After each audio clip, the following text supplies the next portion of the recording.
할렐루야. 이 아침에도 주님의 은혜가 함께하는 귀한 삶이 되시기를 바랍니다. 신앙생활할 때 많이 들려지는 이야기, 많이 선포되는 말씀, 그 말씀이 회개라는 겁니다. 회개. 만약 나에게 회개하세요 라고 들려진다면 어떻게 내 마음이 반응하고 있습니까? 회개가 무엇입니까?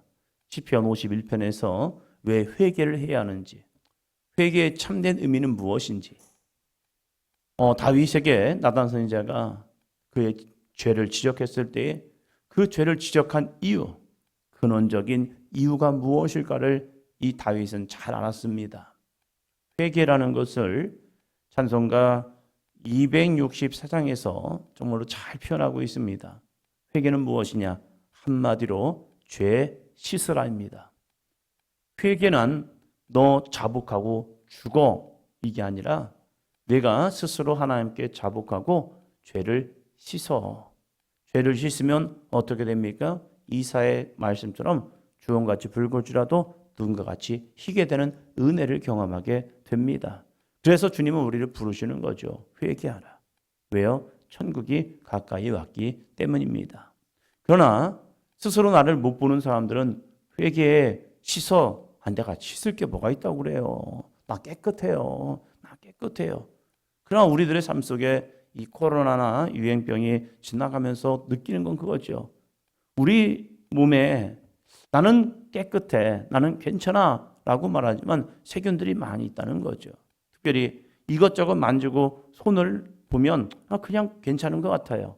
그러나 이제 비누에서 손을 씻다 보면 왜 손이 이렇게 더러웠지? 라고 보여진다는 거예요. 내 눈에는 보이지 않지만 내 손에도 많은 것이 묻어 있다는 사실이에요. 우리가 날마다 주님 앞에 나와 회개할 이유는 무엇입니까? 우리가 그리스도인으로서 살 때에 많은 죄를 짓습니까? 그건 아닌 것 같아요.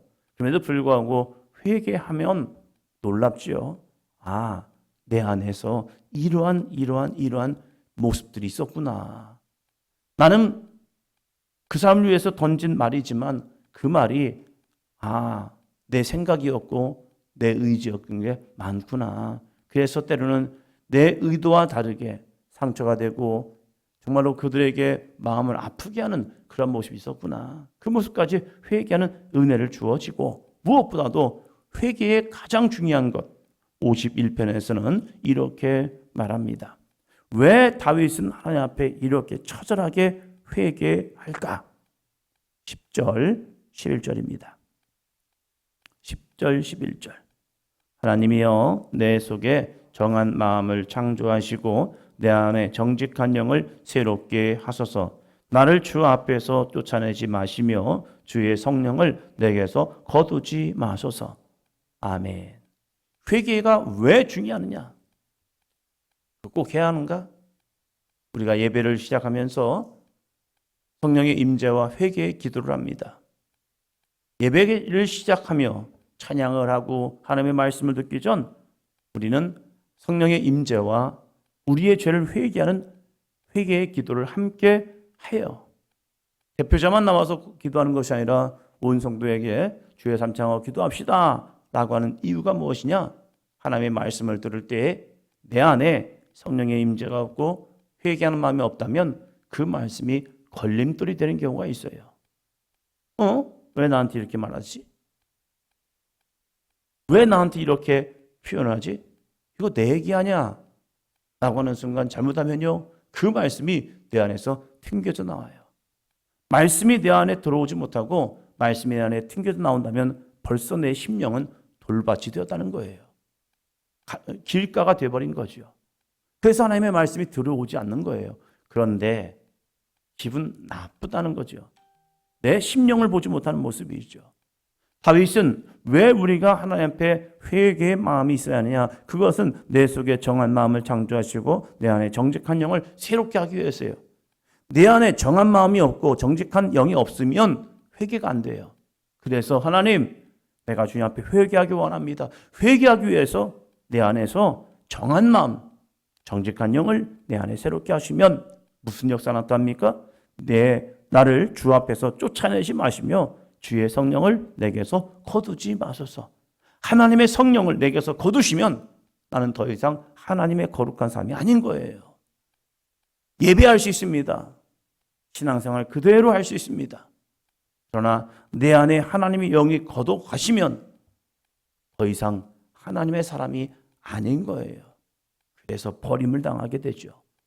다윗은 내가 범죄해서 하나님 앞에 회개하는 것, 그리고 백성들이 나를 조롱하는 것, 야, 다윗이 어떻게 저럴 수가 있어? 라고 사람들이 핀잔하는 것, 이것보다 더 중요한 것은 하나님의 영이 나를 떠나는 순간 나는 더 이상 다윗이 아닌 거예요. 그래서 하나님 앞에, 하나님, 내 안에 주의 성령을 거두지 마소서. 이 성령이 거두지 않기 위해서 필요한 것이 뭐냐? 바로 회개라는 거예요. 회개하면 하나님은 그의 성령을 우리의 심령에서 거두지 아니하시고 우리를 구별하시고 영원히 하나님의 자녀 삼으십니다. 죄가 있기 때문이 아니라 회개하지 않기 때문에 성령이 우리 가운데 떠나신다는 사실이에요. 그래서 오늘도 우리는 주여, 내가 주님 앞에 회개합니다. 주님, 내 안에 이 정한 마음과 정직한 영을 날마다 새롭게 하여 주시옵소서. 그러면서 12절은 이렇게 말합니다. 주의 구원의 즐거움을 내게 회복시켜 주시고 자원하는 심령을 주사 나를 붙드소서. 주의 구원의 즐거움을 내게 회복시켜 주소서. 주님의 구원의 기쁨, 회개하는 자에게 주님이 용서하시고 다시 자녀 삼으시고 다시 말씀하시고 다시 깨닫게 하시는 은혜, 그 은혜의 즐거움을 내게서 회복시켜 주옵소서. 그 예배의 기쁨, 그 예배의 감격, 그 주님과의 만남을 내게 회복시켜 달라고 기도하는 거죠. 모든 죄의 회복은 하나님의 은혜입니다. 내가 회개하기 때문에 하나님 용서하시는 거예요? 이게 아니라는 거예요. 회개하는 심령에게, 진정 회개하는 심령에게 하나님은 이 귀한 은혜, 구원의 즐거움을 허락하십니다. 우리가 날마다 십자가 앞에 나아가 이 귀한 10절부터 12절의 삶이 있기를 주의 이름으로 축원합니다. 십자가는 바로 그 의미라는 거예요. 내가 십자가 앞에 섭니다. 내가 십자가 앞으로 나아갑니다. 라는 것은요, 자원하는 심령을 가지고 내가 어떠한 죄를 지적했기 때문에 주님 앞에 회개하는 것이 아니라 스스로 나 자신을 바라보면서 하나님, 내가 이렇네요. 내 입술이 이렇네요. 내 생각이 이렇습니다. 주님, 이 모습에서 나에게 정한 마음, 정직한 영을 주옵소서 라고 해야 한다는 거예요. 이렇게 예배하지 아니하면 하나님이 제사를 기뻐하지 않는다는 거예요. 16절 볼까요? 주께서는 제사를 기뻐하지 아니하시나니 그렇지 아니하면 내가 드렸을 것이라. 주는 번제를 기뻐하지 아니하시나이다. 하나님이 제사를 기뻐하지 아니하고 번제를 기뻐하지 않는다라고 다윗은 이야기해요. 하나님이 정말로 제사를 기뻐하지 아니하고 번제를 기뻐하지 않을까요? 아니에요. 하나님은 우리가 하나님 앞에 제사하고 기쁨에 감사의 예배를 드린 것을 얼마나 기뻐하시는데요. 그런데 이 16절에서는 하나님이 제사를 기뻐하지 아니하며 번제를 기뻐하지 않는다라고 이야기하는 거예요. 그 제사와 그 번제는 무엇입니까? 회개하는 마음 없이 하나님 앞에 자신의 삶을 내어놓는 모습 없이 거짓된 모습으로, 형식적인 모습으로 하나님께 번제를 드리고 제사를 드리면 하나님은 어떤 하나님입니까? 양과 염소, 송아지의 피를 좋아하는, 그저 하나의 희생제물만 좋아하는 탐욕의 하나님이 되어버리는 거예요. 그래서 하나님이 도대체 피를 좋아하시는 건가? 희생을 좋아하시는 건가? 그래서 어떻게 합니까? 자기의 자녀들까지도 하나님에 드려버리는, 그저 나의 소중한 것을 뺏어가는 하나님, 이런 하나님밖에 되지 않는다는 거예요. 그럴 때 다윗은 아니, 하나님은 주께서는 제사를 기뻐하지 아니해, 번제를 기뻐하지 않네 라고 하는 것은 회개하는 심령 없는 제사는 헛제사라는 거예요. 그래서 우리가 정말로 드려야 할 제사는 무엇이냐? 17절에서 이렇게 말합니다. 여호와께서 구하시는 제사는 상한 심령이라. 하나님이여 상하고 통회하는 마음을 주께서 멸시하지 아니하시리이다. 하나님께서 구하시는 제사, 하나님 우리에게 제사를 드려라고 하는 것은 상한 심령이라. 우리가 번제를 드릴 때에 우리가 레위기를 통해 말씀을 배우잖아요. 번제를 드릴 때 꼭 먼저 시행되는 것, 깨끗하고 정결한 것, 이것을 제사장 앞에 가지고 가서 뭐합니까? 안수 기도하죠. 안수가 뭐예요? 나의 죄를 이 제물에 전가시키는 거. 하나님, 내가 죽어야 합니다. 정말로 내가 지은 죄로 인해서 내가 죽어야 하는데 하나님, 이 번제물을 대신 죽이게 하심을 통하여 내 죄를 사하심을 감사합니다. 내가 이러한 죄를 저질렀습니다. 하나님, 이 죄가 이 제물에 전가시킵니다. 내가 정말로 죽여야 하는데 나를 대신하여 이 제물이 대신 죽습니다. 주님, 나의 죄를 용서해 주세요. 이 정말로 상한 심령으로 하나님 앞에 자복하며 회개하며 번제를 드릴 때 이 번제가 값진 번제가 되는 것이지, 그러한 죄 고백 없이 진정한 회개 없이 드리는 이 제물이라면 그저 나 때문에 다른 모든 것들이 그냥 희생받게 되지 않는 그러한 모습이라는 거예요. 그러한 제사 하나님이 기뻐하시겠느냐? 이런 제사 기뻐하지 않는 거야. 하나님이 정말로 기뻐하는 것은 따라합니다. 상한 심령, 자복하고 회개하는 그 마음. 정말로 저 죄인입니다. 하나님, 정말로 저 죄인입니다. 정말로 저 죄인입니다. 이 죄인을 주님이 부르셨네요. 부르셔서 내 입술을 통하여 하나님을 아버지라 고백하게 하시고 내 죄를 회개함을 통하여 죄 씻으라고 하시니 감사합니다. 하나님의 은혜 정말로 감사합니다. 내 안에서 무의 상한 심령을 가지고 내 마음을 찢으며 주님 앞에 통회하며 나아갑니다. 용서해 주세요 라고 하는 이 기도를 하나님이 기뻐 받으신다는 거죠. 18절 봅니다. 주의 은택으로 시온의 선을 행하시고 예루살렘 성을 쌓으소서. 주의 은택으로, 주의 은총으로, 주님의 사랑으로 시온의 선을 행하소서. 하나님의 거룩한 선한 역사를 행하여 주세요. 왜요? 시온, 예루살렘에 주님 앞에 번제를 드린 영혼들이 오잖아요.